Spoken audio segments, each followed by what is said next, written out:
What up guys, Assalamualaikum. Jumpa lagi dalam Ihsan Story. Sebelum itu, aku nak minta bantuan korang untuk tekan butang subscribe. Bantu aku capai 10k subscriber. Terima kasih guys. So episod kali ni menceritakan tentang ikan lumba-lumba yang digunakan dalam ketenteraan, aka sebagai komando laut. Kita mulakan dengan beberapa fakta tentang ikan lumba-lumba ini. Nama saintifik bagi ikan dolphin ataupun ikan lumba-lumba ialah Delphinidae, iaitu spesies lautan, dan Platanistoidea, iaitu spesies sungai.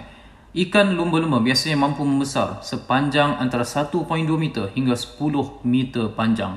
Mereka biasanya memiliki berat antara 50 kg hingga 7,000 kg. Ikan lumba-lumba juga merupakan spesies haiwan karnivor. Makanan ikan lumba-lumba biasanya adalah ikan-ikan kecil, sotong dan krustasea, di mana ikan lumba-lumba ini mampu makan makanan 10% daripada berat badannya. Haiwan ini sangat pintar, iaitu kepintaran yang hampir sama pintar dengan kera, dan evolusi otak mereka lebih besar dan hampir menyamai dengan manusia.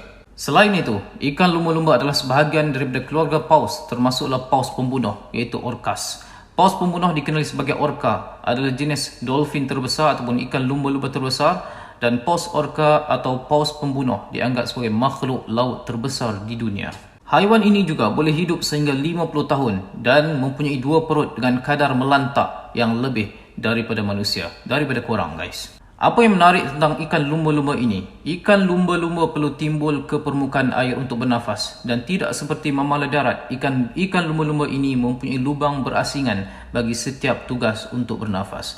Dolphin melantak makanan melalui mulut mereka dan bernafas melalui lubang semburannya, dan mampu menyelam sehingga 1000 kaki di lautan serta mampu berenang dan kepantasan 60 km per jam. Yang lebih menarik tentang ikan lumba-lumba ini, haiwan ini boleh berkomunikasi dengan satu sama lain dengan mengklik, bersiul dan bunyi lain, dan jumlah kumpulan yang boleh mencecah 1000 ahli ataupun lebih dan boleh melonjak setinggi 25 kaki daripada paras air.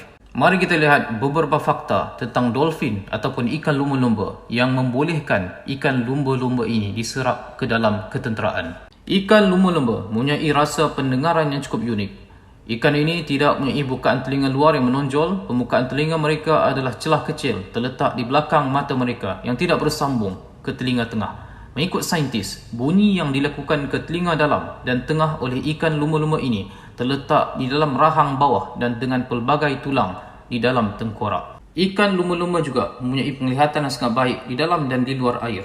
Apabila cahaya berpindah dari udara ke air, ia mengubah kelajuan dan ia menghasilkan kesan optik yang dirujuk sebagai pembiasan. Bagi ikan lumba-lumba, mata mereka mesti membetulkan perbezaan ini sekiranya mereka melihat dengan jelas dalam kedua-dua keadaan.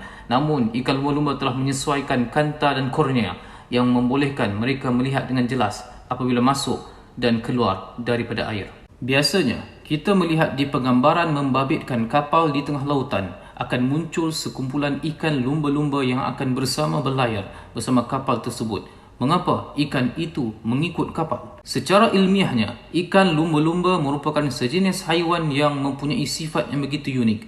Kemampuan yang dimiliki oleh ikan lumba-lumba ini mampu membimbing kapal di tengah laut daripada menghadapi sebarang bencana alam, terutamanya gempa di dasar lautan. Selain itu, ikan lumba-lumba juga mempunyai gerak hati yang cukup kuat. Mereka boleh mengenal pasti manusia yang tersesat dan terumbang-ambing di lautan, terutamanya kapal-kapal kecil. Ikan ini akan membimbing kapal tersebut menuju ke perairan.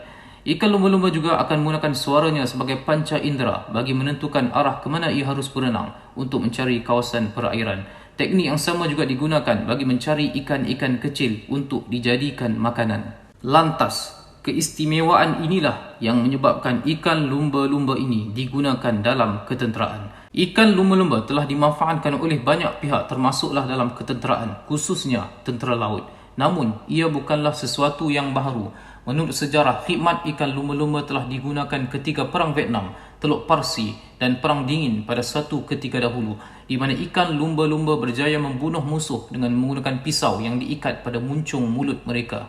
Mengikut kajian yang dilakukan oleh Profesor Dr. Michael Zaslow, ikan lumba-lumba mempunyai satu kelebihan di mana ia mampu menyembuhkan dirinya sendiri apabila ia tercedera, dan keistimewaan inilah yang menyebabkan ikan ini sesuai dipilih sebagai askar laut. Kecederaan serius yang dialami oleh ikan lumba-lumba yang berkemungkinan disebabkan oleh gigitan ikan jerung mampu sembuh dalam tempoh seminggu tanpa mengganggu aktiviti haiwan ini. Walau bagaimanapun, bahagian telinga ikan ini adalah yang paling penting. Jika ia mengalami kecederaan dan gegenang telinga rosak, mereka akan kehilangan arah. Aktiviti melatih ikan lumba-lumba ini sebenarnya telah bermula semenjak tahun 1960-an lagi, di mana pihak Tentera Laut Amerika Syarikat telah menubuhkan unit program Mammalia Marine. Pada asalnya, program ini ditubuhkan bagi mengkaji ikan lumba-lumba terutama jenis bottlenose, Tursiops truncatus untuk pertahanan negara. Seterusnya menjadi perintis pusat penyelidikan yang fokusnya adalah pada Mammalia Marine. Selain ikan lumba-lumba, Mammalia Marine yang lain seperti ikan paus dan singa laut turut dilatih oleh Tentera Laut AS untuk aktiviti ketenteraan. Berdasarkan rujukan daripada portal US Navy Marine Mammal Program, pihak tentera telah menemui sonar biologi ikan lumba-lumba yang dipanggil echolocation atau gema lokasi dalam bahasa Melayu menurut Kamus Dewan Bahasa dan Pustaka. Echolocation adalah proses mengesan objek dengan cara mendengar dan mengenal pasti arah kebalikan bunyi. Mammalia marine seperti khususnya ikan lumba-lumba ini amat bergantung kepada teknik echolocation ini. Proses ini akan memberi maklumat kepada ikan lumba-lumba tentang saiz, bentuk dan lokasi sesuatu objek. Ia akan menggunakan telinga dan suaranya sebagai panca indera untuk mencari ikan-ikan kecil sebagai makanan, navigasi dan sebagai medium komunikasi antara mereka. Menurut kajian, ikan lumba-lumba mampu menyelam sehingga kedalaman 300 meter tanpa mengalami apa-apa kecederaan yang berpunca daripada tekanan di dasar laut. Bagi Tentera Laut US, ikan lumba-lumba akan digunakan dalam strategi peperangan mereka. Ikan lumba-lumba ini akan menjalani latihan khas seperti menyerang pihak musuh, menyelamatkan pelaut dan mengesan torpedo seperti periuk api laut. Dan dah macam komando guys. Periuk api laut digunakan sebagai alat peledak dan pemusnah yang ditempatkan di dalam laut untuk memusnahkan kapal atau kapal selam yang datang mendekat.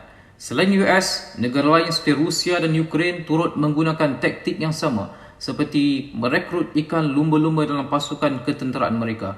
Mereka bukan sahaja ditugaskan untuk mengesan senjata di bawah air, tetapi juga sebagai ejen perisik dan pembawa bahan letupan.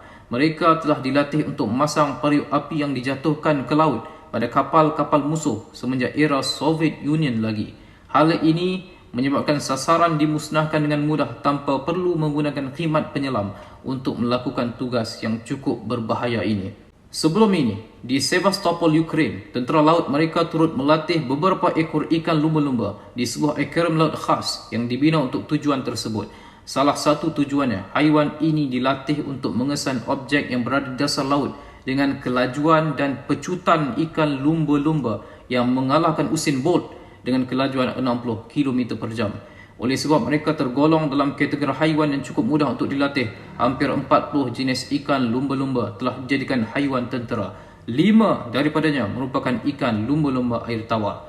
Walau bagaimanapun, baru-baru ini, tindakan tentera AS menggunakan ikan lumba-lumba terlatih untuk membantu kerja mengesan periuk api di laut selatan Iraq mendapat tentangan hebat daripada kumpulan animal lover, iaitu pencinta haiwan dan ahli-ahli biologi, kerana menyifatkan perbuatan tersebut tidak beretika dan tidak bertanggungjawab. Penelitian menunjukkan ikan lumba-lumba tidak mampu bertahan lama jika ditempatkan di kawasan baru. Kajian juga menunjukkan bahawa ikan lumba-lumba adalah antara haiwan yang tidak mungkin dapat menyesuaikan diri dalam kurungan walau selama mana pun mereka dilatih. Naluri semula jadi mereka adalah di lautan, melompat dan juga bebas bergerak. Secara keseluruhannya, kemampuan ikan lumba-lumba untuk mengesan objek di dasar laut boleh menyelam dengan lebih dalam dan mudah dilatih serta berjiwa komando ini menjadi antara sebab ikan lumba-lumba sesuai diserap dalam ketenteraan. Justru itu, mengikut laporan portal sciencerecorder.com, baru-baru ini sekumpulan penyelidik telah bekerjasama dengan Tentera Laut AS di mana mereka menggunakan tentera ikan lumba-lumba ini untuk mengesan lokasi ikan lumba-lumba jenis Vaqueta Pocoina sinus, spesies yang semakin jarang ditemui dan dijangka akan pupus jika tidak ada usaha untuk melindungi spesies ini.